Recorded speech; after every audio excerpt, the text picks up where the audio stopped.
Tere tulemast kuulama jätkusuutlikkuse teemalist podcasti ESG Impulss, kus tavapäraselt räägime erinevate ettevõtetega nende kogemuslugudest, kuidas nad on oma jätkusuutlikkuse teekonnal hakkama saanud ja mida nad täpsemalt ette võtavad.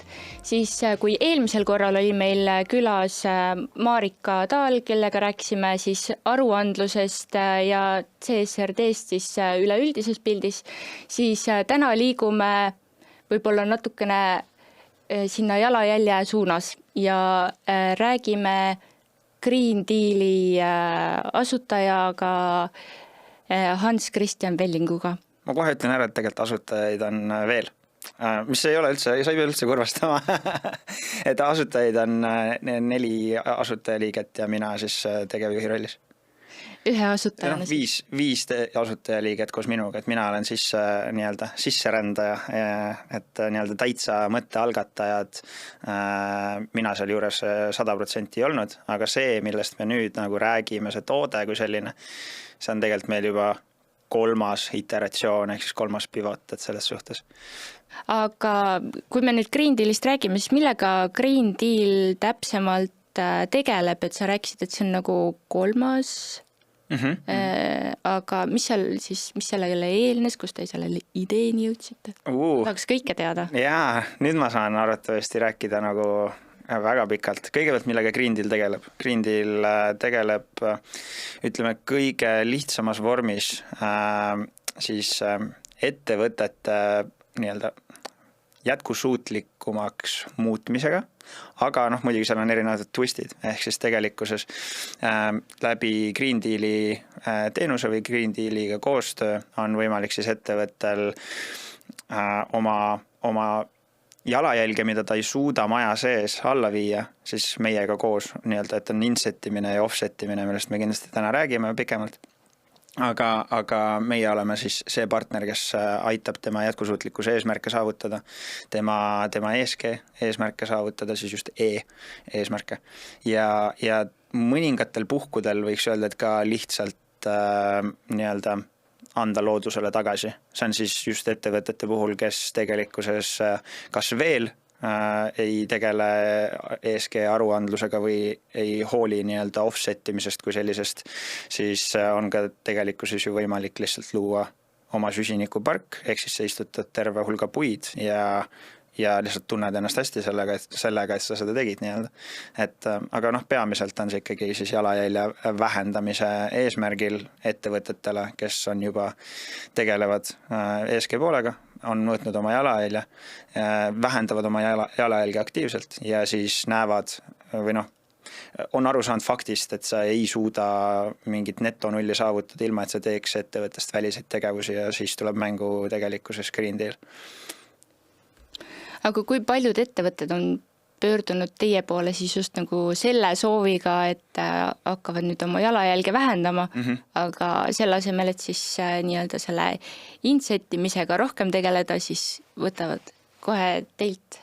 Tead, seda ei ole päris niimoodi. Kõigepealt on see, et või äkki sa pead kellelegi meelde tuletama, et vaatame äkki selle poole ka kõigepealt üle? Meil on klassikaline protsess tegelikult. Esimene kõne, kui sa oleks mu klient, eks ole, või potentsiaalne klient, siis mu esimene küsimus on, minu ülesanne on aru saada, kaugel sa oled oma asjadega, mida sa teed, mis on su eesmärgid ja kas need eesmärgid on ka kuidagi päriselt defineeritud, eks ole. Kas sul on aruandlus, kas sul on mingisugune roadmap, kas või, et mina otsin seal päeva lõpuks protsessi, ehk siis, et need on nii värsked muudatused ja ma ei oota, et ettevõte oleks nagu enam-vähem valmis nii kõigega, et meil on, siin on meil raporteerimine, siin on roadmap, me oleme juba vähendanud nii palju jalajälge, see on natukene tihtipeale ebarealistlik võib-olla ootus, et pigem on vaja aru saada, et see ettevõte päriselt töötab nende asjade suunas.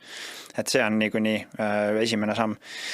Selliseid, kellel on olnud selliseid mõned, need ei ole palju, pigem on ikkagi juhtunud laua taha ettevõtted, kes juba on kuskil maal või siis saavad ise aru sellest, et ma tahan kõigepealt mingid sammud ära teha, mis on jällegi natukene misconception, et see mingite sammude ära tegemine on 100% vajalik, aga ma tahaks öelda, et mida varem me mõtleme sellele, kuidas me selle jäägi sealt suudame ära vähendada. Mida varem me sellele mõtleme, seda efektiivsemad me oleme, seda odavamalt ma saan hakkama, seda parema toote ma saan ja kõike muud nagu. Et jah, ma nüüd kadusin ära, et kust me sellega alustasime. Paljult ma küsin, ma arvan, et see on mingisugune 3-5 ettevõtet, kellega on olnud niimoodi, et alustame juttu niimoodi, et teeme süsinikupargi, loome krediite sellele ettevõttele ja kõike muud.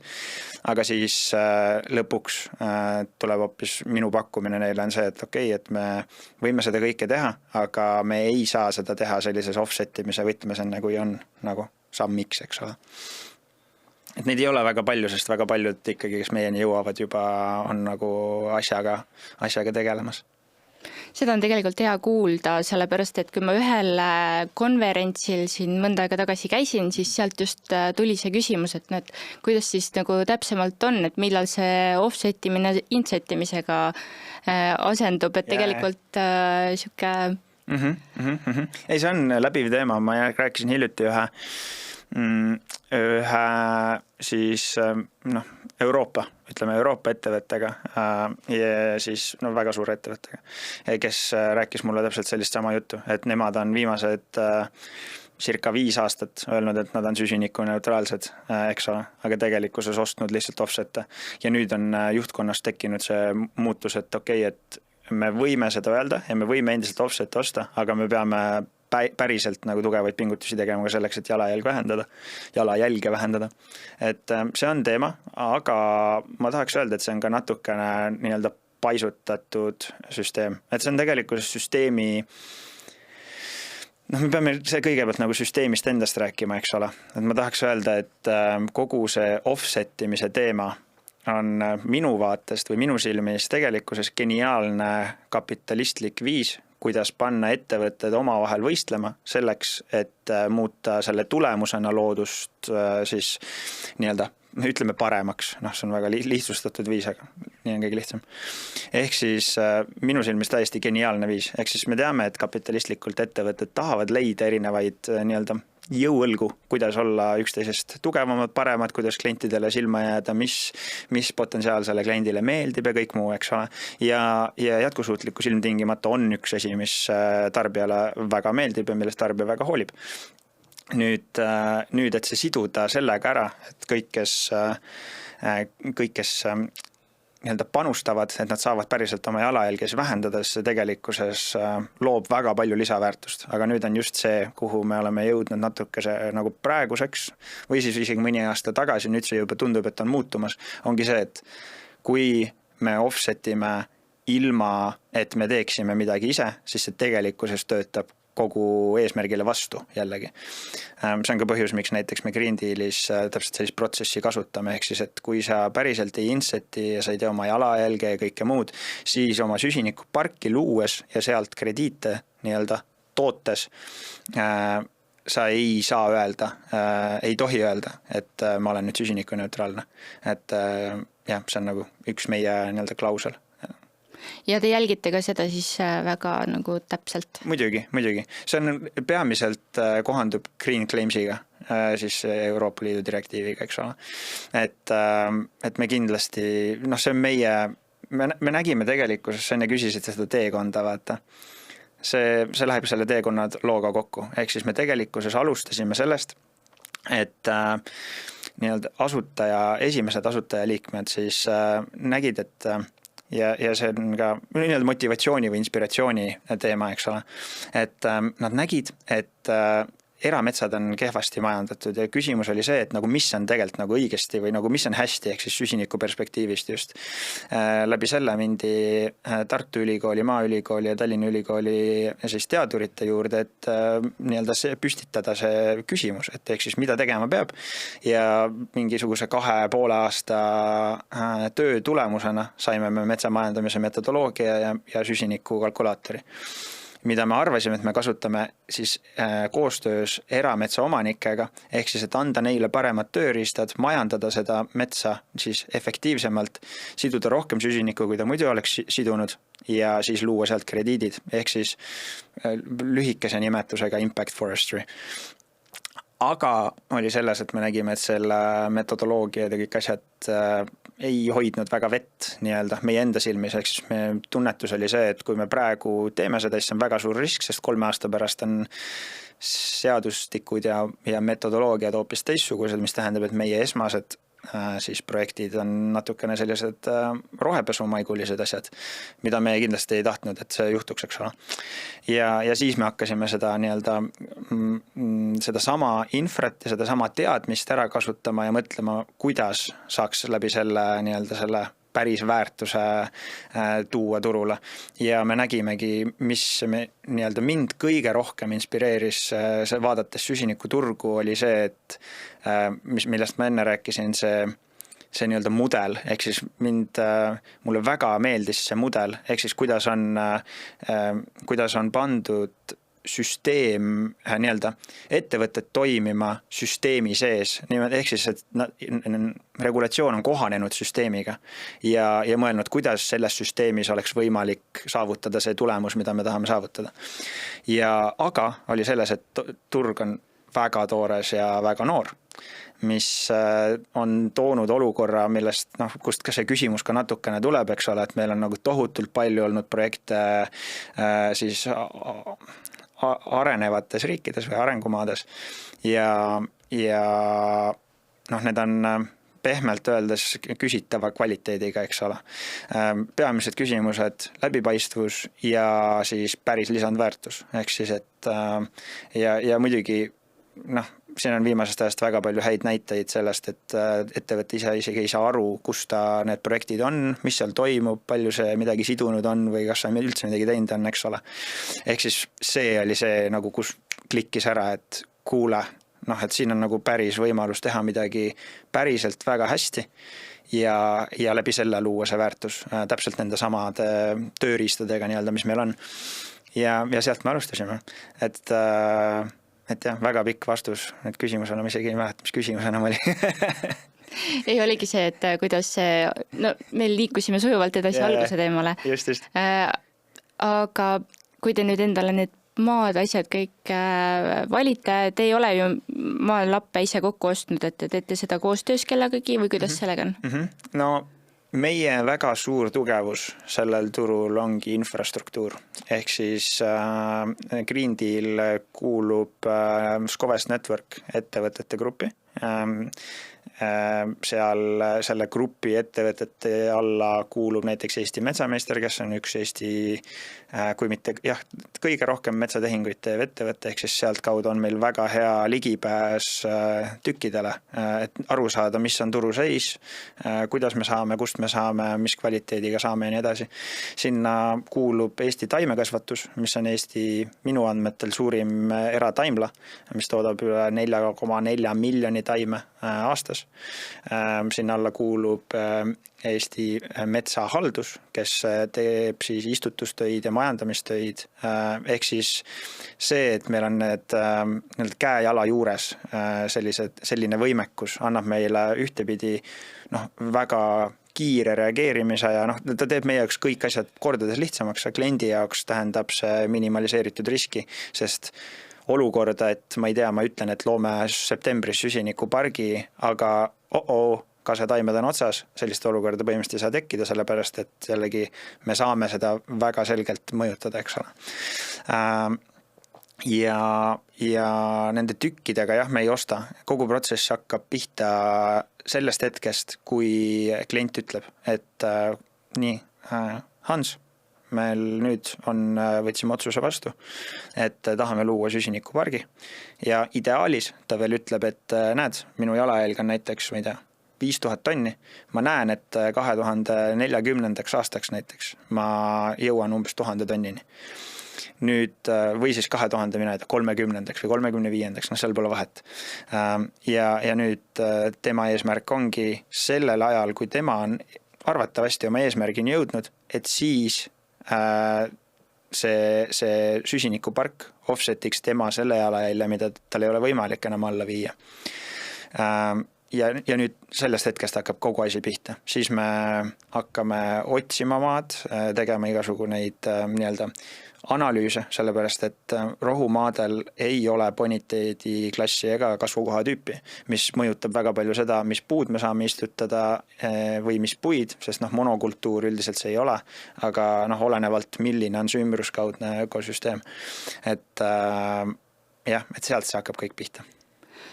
Aga te siis, mille järgi te selle puud üldse siis valite, et ei istuta ju ainult ühte tüüpi puid, ikka erinevaid?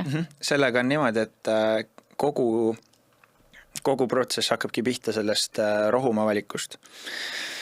Ehk siis rohumaa annab meile tegelikkuses need nii-öelda analüüsid, mis me, või analüüsid, mis me enne teeme ära, ongi siis vajalikud selleks, et me saaksime aru, millisel rohumaal on milline boniteediklass ja kasvukohatüüp. Nüüd boniteediklass ja kasvukohatüüp kokku on, kasvukohatüüp ütleb mulle rohkem seda, kui palju siis nad kokku ütlevad põhimõtteliselt, mis on mulla viljakuse tase. Ehk siis, et kas mul on mõtet seda tükki üldse uusmetsastada, kas ta päriselt loob selle väärtuse või mitte, eks ole. See boniteed siis? Boniteed, jah.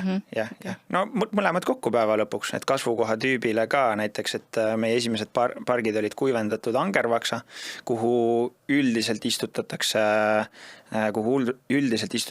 kaske, aga näiteks oli selles, et ümbruskaudne ökosüsteem oli selline kase ja kuuse segamets ja ka kuna sinna sobib ka kuuske istutada vabalt, siis me replikeerisime või kordasime täpselt seda, mida loodus meil ette on öelnud ja istutasime kase ja kuuse segametsa. Et see hakkab sellest pihta, et kui ma saan selle kasvukohatüübi ja boniteedi kätte, siis ma saan aru, et okei, sinna saab istutada seda puistu ja siis me juba vaatame ümbruskaudset loodust, et kuidas see sinna minna võiks. Ja muidugi päeva lõpuks teevad seda otsust täielik spetsialistid. Mina siis üritan seda võimalikult hästi ja võimalikult täpselt edasi kanda lihtsalt. Aga kas teil endal on ka mingisugune haridus siis olemas just metsamajandamise poole pealt või? Minul isiklikult ei ole. Küll aga on, ma ütlen, grupi seest tuleb meil väga palju teadmisi. Siis Rauno Ruusand näiteks, kes on üks meie metodoloogia siis autoreid või kes selle kokku kirjutas, siis tema on minu teada metsatee siis täpselt seda kuidas seda nimetadagi nüüd? Aasta? Semester? Jah, ei, mitte aeg, aga just see, et mis see teema nii-öelda oli, aga metsanduses on ta juba magister, kas ta doktoriks õppekava siis? Jah, ma ei teagi, kas ta on õppekava, võimalik, et on. Mul on praegu blackout täitsa ülikoolist, on piisavalt palju aega möödas, et on aga ühesõnaga, mida ta õppis? Metsandust õppis.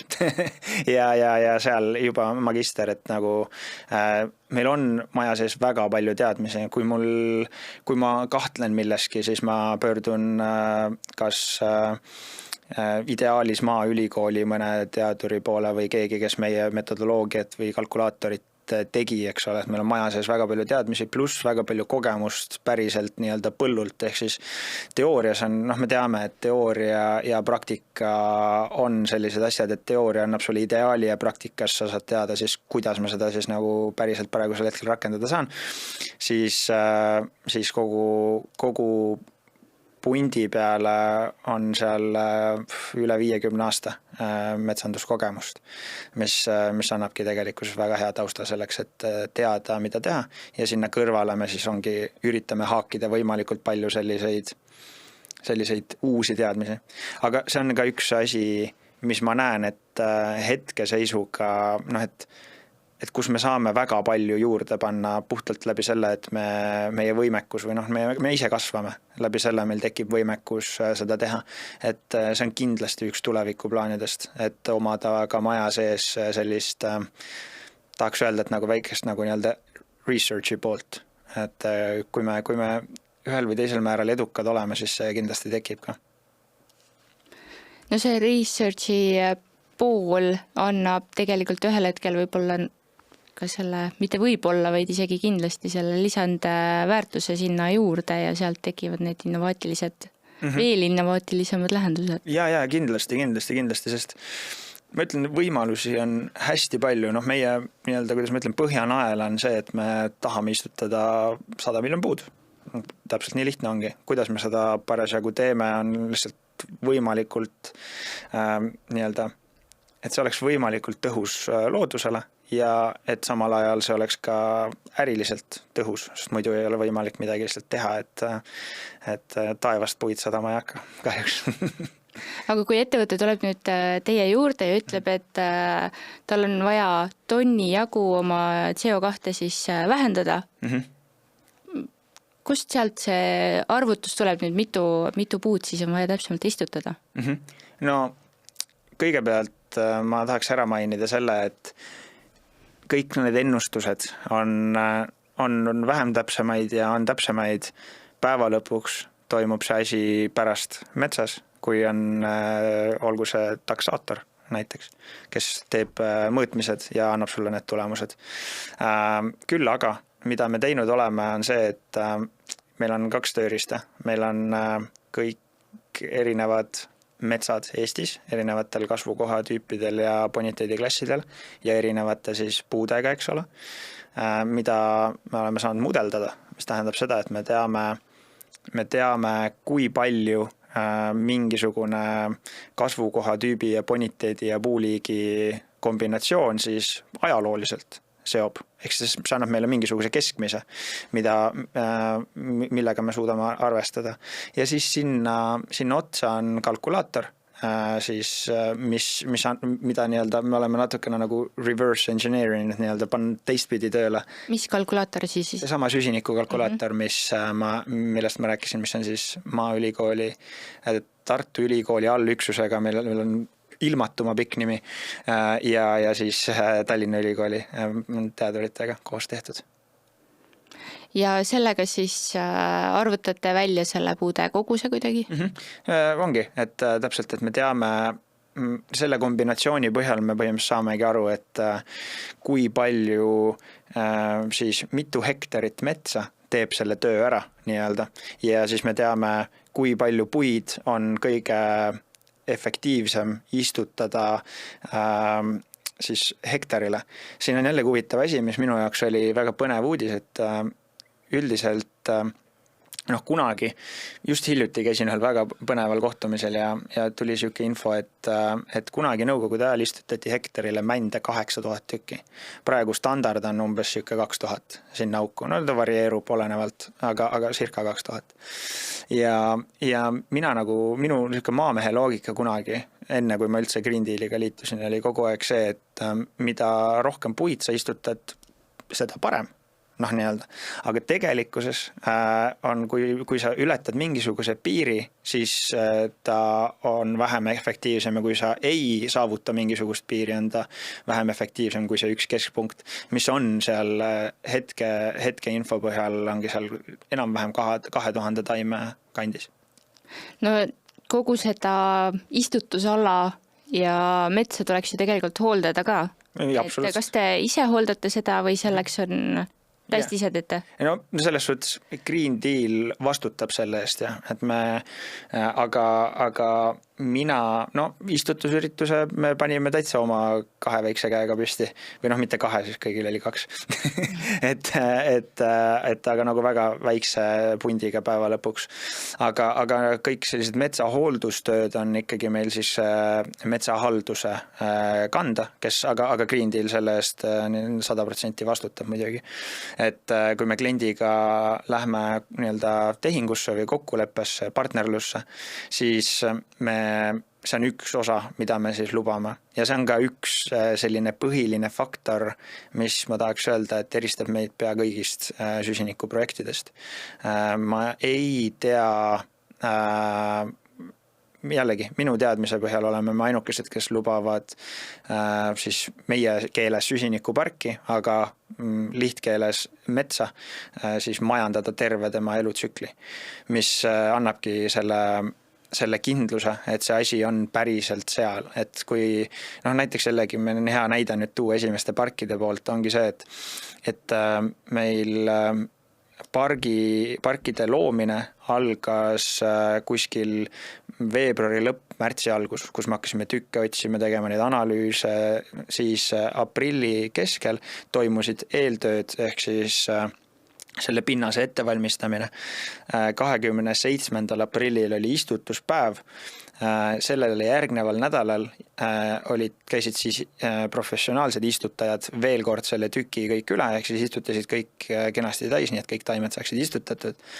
Ja nüüd juba juulis on näiteks esimesed kultuurihooldused plaanis. Puhtalt sellepärast, et see tükk oli natukene võsane, ehk siis seda, et see seal ei sööks neid taimi nii-öelda ära. Ja pärast seda suure tõenäosusega me saame järgmise nii-öelda siis kultuurihoolduse juba järgmine kevad. Ehk siis see on küllalt intensiivne protsess, mis sinna sisse läheb. Aga oled sa ise raietega ka juba kokku puutunud, et siit võsa maha võtmist on nagu kindlasti. Ja. Aga just raiete poolega? Sa mõtled nüüd Green Dealis? Jah, Green Deali jooksul. Ei. Pole võimalik põhimõtteliselt isegi, sellepärast, et me oleme praeguseks istutanud nii-öelda soolatera võrra üle 10 000 puu ja need 10 000 puud said istutatud 2 kuud tagasi. Ehk siis kui teil oligi see esimene istutus. Just. Ehk siis ja selleks, et üldse mingitest rääkida kas või mingisugusest valgustus nii-öelda raiest kui sellisest, selleks läheb meil, ma tahaks arvata, et nagu vähemalt enam-vähem 20 aastat, et sinna jõuda. Aga oled sa endal ka juba selle koguse kokku lugenud, mitu puud sa istutanud oled? Oma pisikeste kätega? Oma pisikeste kätega, hea küsimus. Ma arvan, et meil oli kõige tublim kindlasti Taavi nii-öelda asutajatest, kes istutas, ma võin nüüd talle liiga teha, sorry Taavi, mingisugune üle 100 puu. Sellepärast, et ta lubas, et nende siis tuttavad ja sugulased, kes istutasid läbi carbonreserve.earthi, mis oli siis tahaks öelda, et metsa crowdfunding projekt nii-öelda, et iga inimene sai siis panna 5 eurot, et saaks puu maasse, eks ole. Siis, kes olid läbi selle teenust, oli lubanud, et ma kõigil istutan ise ära, eks ole. Mina jäin natukene alla. Ma arvan, et ma võisin istutada circa ma tahaks öelda 37 puud. 37 on just ilus number. Aga sinna auku, aga ei ole kokku lugenud niimoodi. Pluss ma kunagi, kui ma pisem olin, ma käisin Tabasalu ühisgümnaasiumis koolis ja siis meil olid 2 sügist, minu arust oli meil istutus sellised talgud. Seal ma sain ka ikka kõvasti juba käevalgeks, nii et tundub, et see puu istutamise värk on juba lapsepõlvest. See on tegelikult väga tore, et ka kooli ajal juba, ma olen ise ka puid istutamas käinud siis kooli ajal, et juba siis saab natukene seal metsas käia ja näha, et kuidas need puud siis kasvavad. Mäletaks ma vaid, kuhu ma need puud istutasin, saaks vaatamas käia. Täpselt, aga mina ka täpselt ei mäleta, mul on mingi hägune mälestus sellest, aga jällegi, kuidas seda nüüd defineerida selles osas, et need puud on nüüdseks, mina ei tea, 25, midagi sellist, ütleme 20 aastat vanad, mis tähendab, et nad ei ole enam väiksed taimed, vaid seal annab juba aru saada, et millega tegu, eks. Ja just. Ma olen ise ka tegelikult õppinud seda puidutehnoloogiat ja väga siis varasemalt ka kursis olnud kogu selle metsa poolega ja juba tol ajal siis mõned aastad tagasi räägiti sellest, et meil ei ole kunagi olnud nii palju metsa kui siis praegusel või tollasel ajahetkel siis. Et kuidas sa praegu seda ise nagu hindad, et kas see metsa kogus Eestis on siis nii palju vähenenud või on pigem nagu juurde tulnud, istutatud? Või kuidas sa ise seda, oled kursis selle balansiga? Tead, ma tahaks öelda, et ma tahaks olla rohkem kursis. Nagu et ilmselgelt ma olen lugenud ja jälginud, mis toimub, aga see, mida kirjutab, ütleme, kuidas ma seda nüüd ilusti ütlen, see, mida kirjutab kohalik ajaleht ja see, mis päriselt looduses toimub, on tihtipeale väga erinev. Ehk siis selles osas no eks ajalehtedel on vaja klikke kannata. Absoluutselt ja no täpselt seda tavaliselt naelapea pihta, et seal on erinevad motivatsioonid, miks mingisugune pealkiri saab pealkirjaks. Aga peamine, ma arvan, et seal on jällegi see standard, mis see metsa tagavara meil olema peab ja kuidas me seda saame. Seal on nagu nii palju muutujaid, kuidas see info lõpuks meieni jõuab. Ja on ka ju palju jutte sellest, et on näiteks looduskaitsealadel raieid tehtud või on mingid vanad puud on maha võetud. Ja stiilis majandatakse metsa liiga palju ja kõike muud. Minul jällegi ilma igasuguse metsanduse hariduseta, nii et napilt võid öelda, et ära kuula, eks ole. Aga ma arvan, et kuna ma olen ise selle asja sees nagu üle pea kaela, küll mitte väga erametsa majandamise sees, aga ikkagi minuni jõuab seda infot üksjagu, siis ma arvan, et baasasi, mis minu jaoks oli väga huvitav, oli tegelikkuses ka see, et praegu mul tundub, et kogu see ütleme nii, et keskmine inimene, kes loeb seda ja mõtleb, et issand, jälle raiutakse nii palju ja vähendage raiemahte ja kõike muud, siis see info baseerub nagu, ma tahaks öelda, et liiga vähesel informatsioonil. Ehk siis teavitustöö on natukene nagu puudulik minu silmis.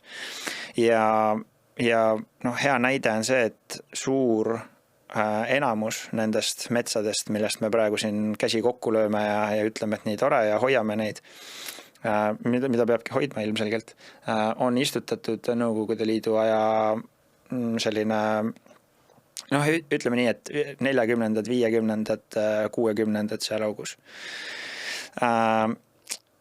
Ja mida see tähendab, on see, et see puist, mis siis maha sai pandud, on praegu nii-öelda oma küpsuseas. Mis juhtub puudega pärast küpsusiga? Kas nad võetakse maha või nad jäävadki sinna igaveseks? Ajalugu näitab, et nad võetakse ühel hetkel maha. Kui neid ei võeta õigel hetkel maha, ehk siis sellel hetkel, kui nad on oma küpsuseas, kus nende nii-öelda tüve südamik veel, mina tahan nimetada teda alati sulamiseks, ma ei tea, miks see mulle nii väga meeldib, aga ta justkui nagu hakkaks seest sulama, eks.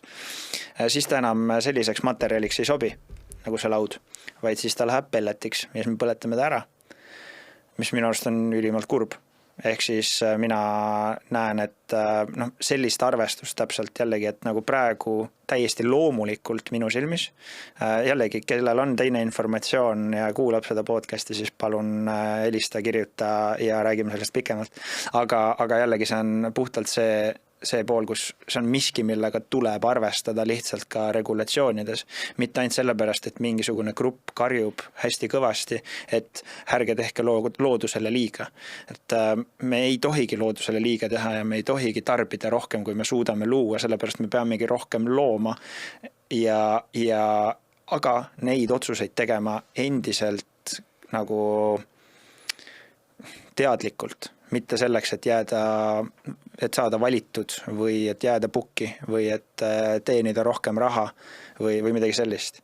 Et see on mingi osa, mille vastu mina siis üritan selgelt võidelda, aga ma tunnen, et mul on veel pikk tee minna, et ka oma teadmiste pagasiga, et ma olen täiesti seda meelt, et inimene õpib kogu elu ja loodetavasti sureb targemana kui sündis, aga sureb ikkagi lollina. Ehk siis tegelikkuses, ma näen, et see on nagu pikk teekond, aga see on see eesmärk, kuhu jõuda, et muuta sellist arusaama loodusest paremaks. Ja mul on väga palju tuttavaid, kes varem käisime näiteks diski mängimas või kuskil, siis tead, vahel meeltesegaduses mingi asi pudenes käest ära ja jäi ja mina olin see ment, kes ütles kohe, et kuuled, et millega sa tegeled, võtta üles, eks. Ja nüüd, kui me sõpradega käime, siis tehakse sihukest huumorit enam vähem, et kuule, Hans, selle võib maha visata. ehk siis tundub, et juba nagu väiksel skaalal töötab. Ehk siis võtad kogu aeg kodust kotid kaasa, et prügi sinna sisse panna. Kusjuures Või kui palju te olete koristanud üldse niimoodi kuidagi? Väga palju, ma käin oma elukaaslase ka väga tihti, mitte nüüd väga tihti, nüüd on meil 9-kuune laps, eks ole, mis tähendab seda, et sellist, et lähme kohe nüüd jalutama, seda on täpselt siis, kui poja üleval on nii-öelda. Aga on selles, et väga tihti ta on pärit Võrust ja siis me käime nii-öelda Võrus jalutamas ja seal metsa vahel väga tihti on leida, mina ei tea, pudeleid enamasti, mingisugust minirämpsu tahaks öelda, mingid pabereid, pakendeid, mis iganes. Ja ma tahaks öelda, et ei ole korda, kus ma ei jõuaks koju, kus mul taskus on mingisugune rämps. Et see on küll harjumus, et alati üles võtta need asjad, mis ma näen või tõsta prügikasti, kui on prügikastist välja kukkunud, et jah, ma tahaks, kui sellest kuulamisest midagi kasu on, siis tõstke prügikasti. Ma loodan, et on. Aga me käisime ise ka mõned aastad tagasi, korraldasime sõbrannale üllatuspeo ja kuna ta on ka natukene keskkonda õppinud ja tegeleb sellega, siis mõtlesime, et teeme ka talle sellised sünnipäevatalgud, et võtsime ühe RMK metsa ja koristasime ära, mõtlesime algul, et sealt ei leia nagu mitte midagi. Aga pärast me saime ikka ma arvan, et 1,5 tundi, 2 tundi koristasime vist ja me saime ma ütleks, et 3x3 ruutmeetrit ala oli täidetud selle prügiga, et see oli nagu päris korralik. See on tohutu, jah. Et eks seal oli neid suuri mingeid asju ja juppe, mingeid plaate ja selliseid ka, et mis nagu seda mahtu seal tekitasid, aga seda oli päris palju ja metsa alla jäi veel. Oi. Et väga kahju tegelikult, et selliselt tegutsetakse. Yeah. Aga see on puhas teadlikkuse kasvamise, ma arvan, pool ka, mis sinna järgi jõuab. Ehk siis see standard, kuidas me suhtume loodusesse, on see, mis nii-öelda muutuma peab. Aga mina jällegi näen, et tegelikult on ka võimalik, et see on lihtsalt enda ringkond jällegi, eks ole, ja ise kasvamine, aga mina näen, minu silmis on ta juba nagu teel paremuse poole. Mulle meeldis väga Erik Moora eelmisel nädalal oli äripäeva kontoris, oli kliimateemaline arutelu õhtu ja siis Erik Moora ütles toredasti, et pole mõtet ju pessimist olla, et kui pessimist oled, siis läheb niikuinii kõik halvasti, et oleme optimistid. Ja ma tunnen, et see on natukene siuke minu moto ka, et tasub olla optimistlik nii-öelda. Siit mul tekkis siuke väike küsimus, mis on natukene küll võib tekitada mingisuguseid ebakõlasid või küsimusi, aga kuidas sa ise suhtud kliimaaktivistidesse? Kas see, mida nad siis nüüd nagu teevad või mille eest nad võitlevad, on nüüd... No see ei ole, mina tahaks nagu kõige lihtsam vastus minu silmis sellele on see, et see pole minu asi.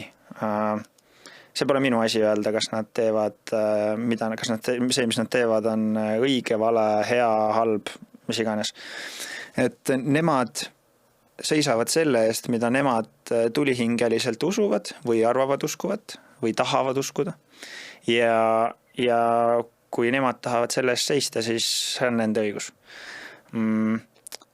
Mida ma sinna võib-olla lihtsalt juurde annaks või soovitaks, ongi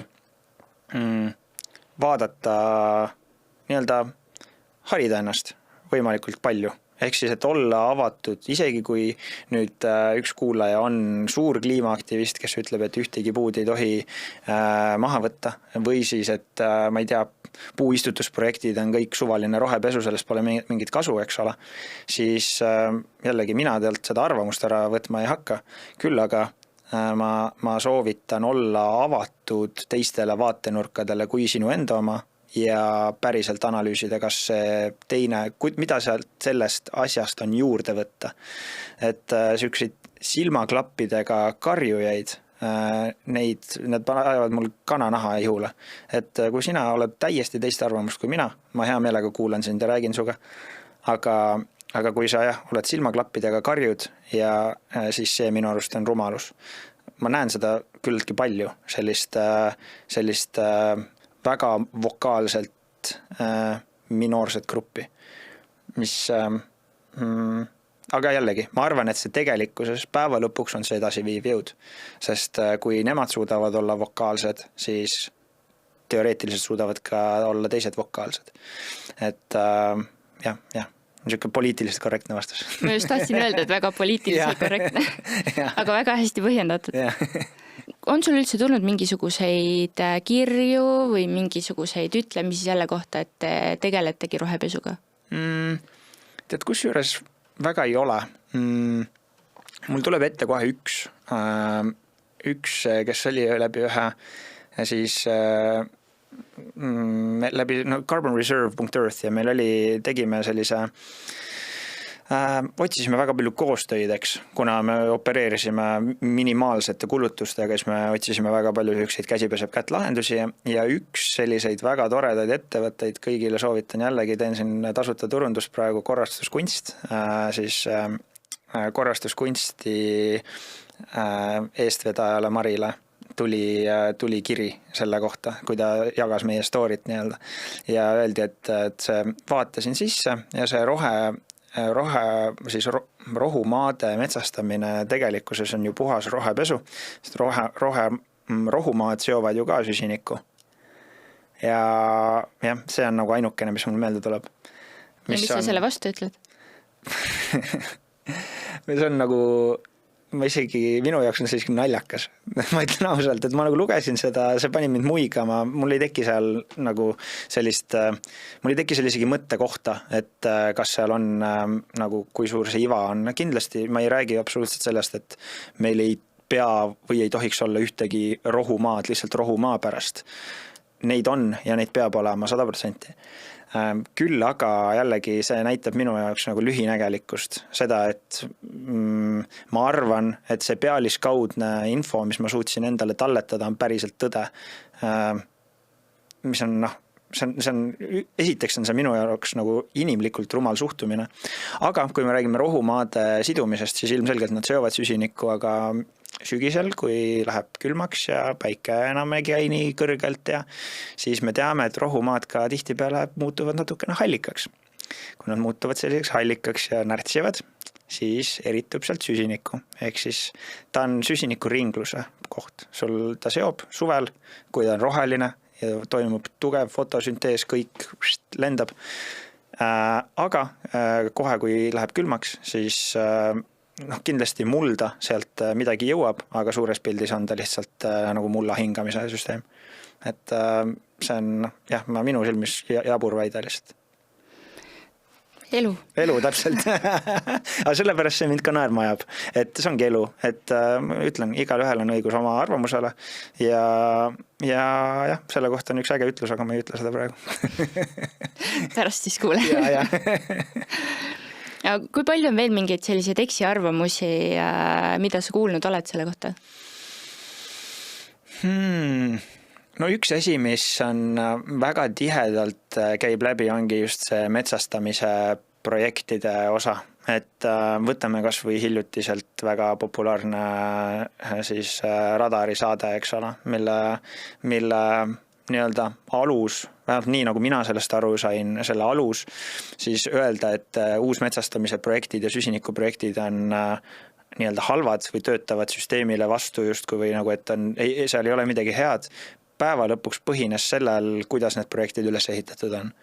Ehk siis jällegi see vaade, et mõtleme sammukese kaugemale, et on tegelikult võimalik muuta seda projekti, kuidas sa seda projekti teed, süsteem sellepärast ju halb ei ole.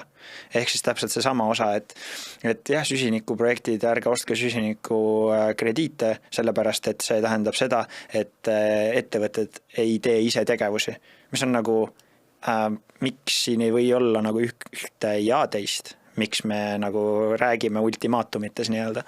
Et see on minu arust nagu väga läbiv, hästi palju kuulen seda. Ja teine asi, ma nüüd lähen tagasi sinna ettevõtete poole, et ma arvan, et üks asi, mis mina väga palju kuulen, on täpselt see, et me praegu keskendume sellele oma jalajälje vähendamisele. Ja see ongi nagu, nagu see on tore, te peategi keskenduma, aga selleks, et päriselt nagu me räägime siin igast valdkonnast nagu looduse pool. Meil erinevad uuringud ütlevad, et kui me 2030. aastaks ei suuda mingit osa nagu muutust või panust ära teha, siis me juba oleme nagu väga halvas positsioonis, et päriselt nii-öelda meie elukeskkond kui selline ei muutuks. Ehk siis põhimõtteliselt on see kliima soojenemise siis tagajärg. Ehk siis jah, nagu sa pead ise oma jalajälge praegu vähendama, aga leia võimalusi, kuidas sa kõrvalt suudad luua seda väärtust juurde juba praegu, kui sa viid oma jalajälge alles alla. Sest sa ju suudad enam-vähem ennustada, sa 5000 pealt võib-olla ei jõua päris 500 peale, äkki jõuad 1000 peale, aga räägime 500 ainult siis, 500 tonnist süsinikust, mida sa üritad siis offsetida puhtalt selleks, et juba praegu panustada, mis jällegi säästab sulle raha, säästab sulle aega, muudab su efektiivsemaks, annab sulle parema projekti, annab sulle rohkem aega seda nagu enda ärisüsteemidesse siduda ja kõike muud. Ehk siis see on ka järgmine minu arust, nagu näed, ma läksin kohe veits keemad. et minu jaoks on see ka järgmine selline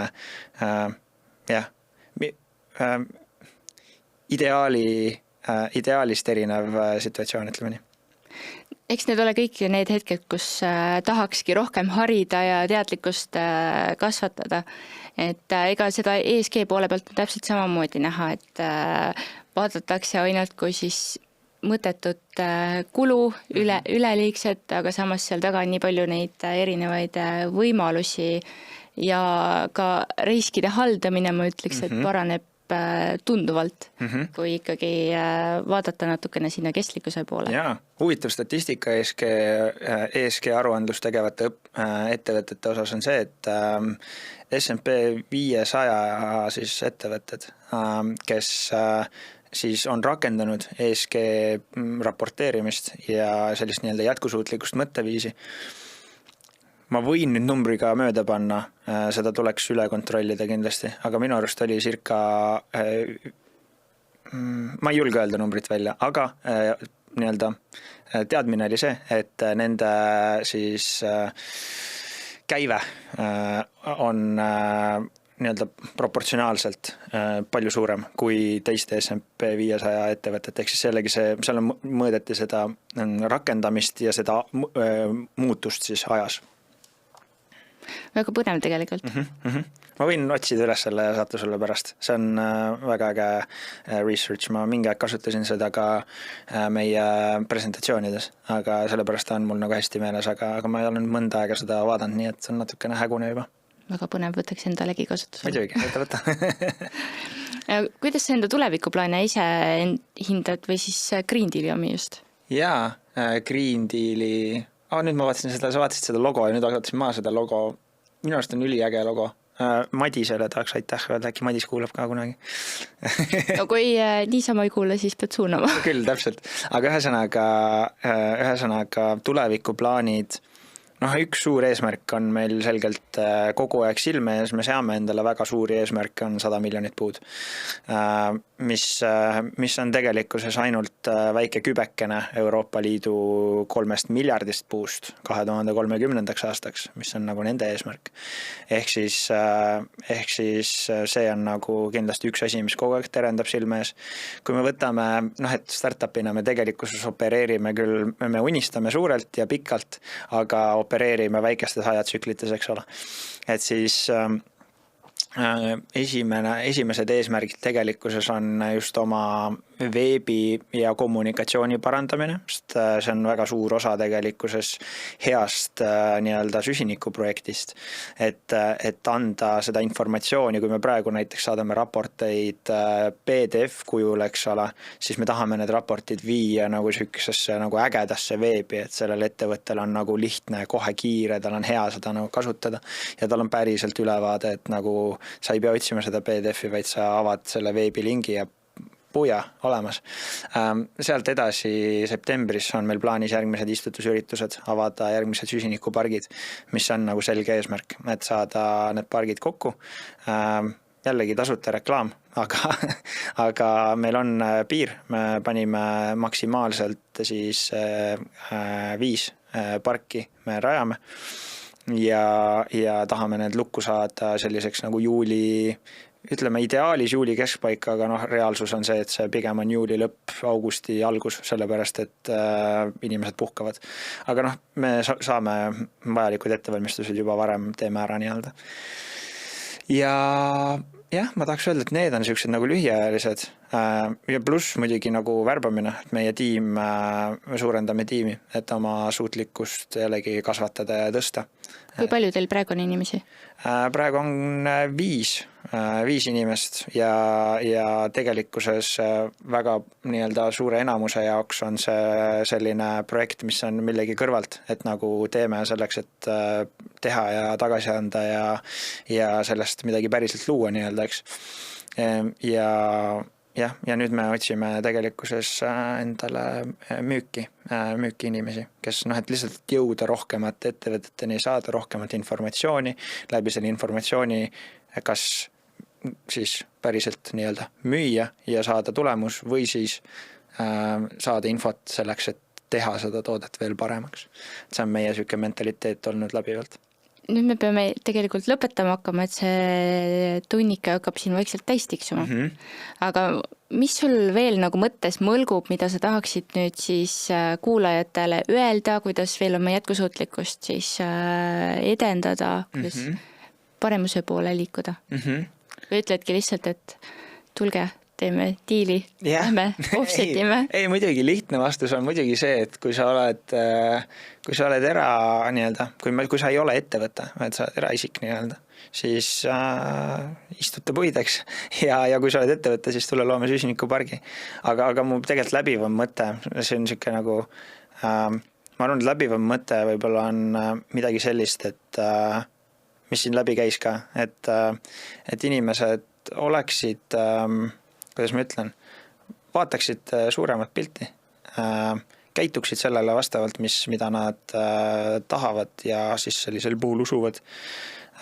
Ja et päriselt, et oldaks optimistid nii-öelda, sest ma näen ka enda lähiskonnast väga palju seda, et ma ei räägi sellest, et kõik peaksid käima plakatitega tänaval nagu, mitte absoluutselt seda, vaid seda, et me suudame tegelikkuses oma tegevuste ja oma suhtumisega väga palju ära teha, et sest see nii-öelda inglise keeles on see nagu ripple effect, ma ei tea, kuidas seda on, domino efekt nagu see, ma päriselt usun, et see selline asi toimib. Ma ei arva, et eraisik, ütleme nii, et jällegi eraisiku roll on olemas meelsusena, aga kõige suuremat rolli saavad kanda ettevõtted. Ja ma arvan, et minu sõnum ka ettevõtetele on see, et nad saaksid aru päriselt, kui palju on neil võimalik mõju avaldada. Sest see on nagu kohe skaleeritud versioon mõjust, sellepärast et ettevõte, ma ei tea, teeb ühe mingi liigutuse, eks ole, ja sellest saavad mõjutatud nagu kohe 100 või 1000 inimesed, eks ole. Et jah, olge optimistid.